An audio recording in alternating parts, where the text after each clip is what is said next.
ইসরায়েলের দখলকৃত নেগেভ মরুভূমিতে অবস্থিত রেমন বিমান ঘাঁটিতে সরাসরি আঘাত এনেছে ইরানের ব্যালিস্টিক ক্ষেপণাস্ত্র। রোববার রাতে ইসরায়েলকে লক্ষ্য করে ৩০০রও বেশি ড্রোন ও ক্ষেপণাস্ত্র ছোড়ে ইরান। ইরানি বার্তা সংস্থা ইরনা নিউজ জানিয়েছে, ইসরায়েলি নিশ্চিত করেছে রেমন ঘাঁটিতে আঘাত এনেছে দ্রুতগতি সম্পন্ন ব্যালিস্টিক ক্ষেপণাস্ত্র।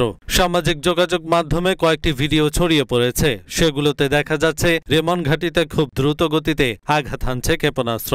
ওই সময় সেখানে আগুনের ফুলকি দেখা যায়। ইরানের আরেক বার্তা সংস্থা মেহের নিউজ রুশ বার্তা সংস্থা স্পুটনিকের বরাতে জানিয়েছে, ইসরায়েলিরা স্বীকার করেছে তাদের রেমন বিমান ঘাঁটিতে সরাসরি ক্ষেপণাস্ত্র আঘাত এনেছে। গত ১ এপ্রিল সিরিয়ার দামেস্কে ইরানি কনসুলেটে লক্ষ্য করে হামলা চালায় ইসরায়েল। এতে ইসলামী বিপ্লবী গার্ডের ২ জেনারেল সহ ৭ উচ্চপদস্থ কর্মকর্তা প্রাণ হারান। ওই হামলার জবাব দিতে ইসরায়েলের ড্রোন ও ক্ষেপণাস্ত্র ছোড়ে ইরান।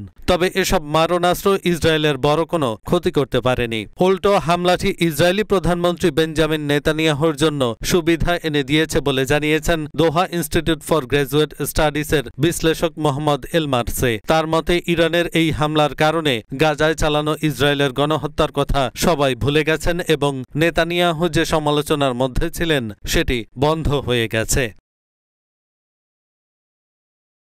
এহসানুল হক, ঢাকা পোস্ট।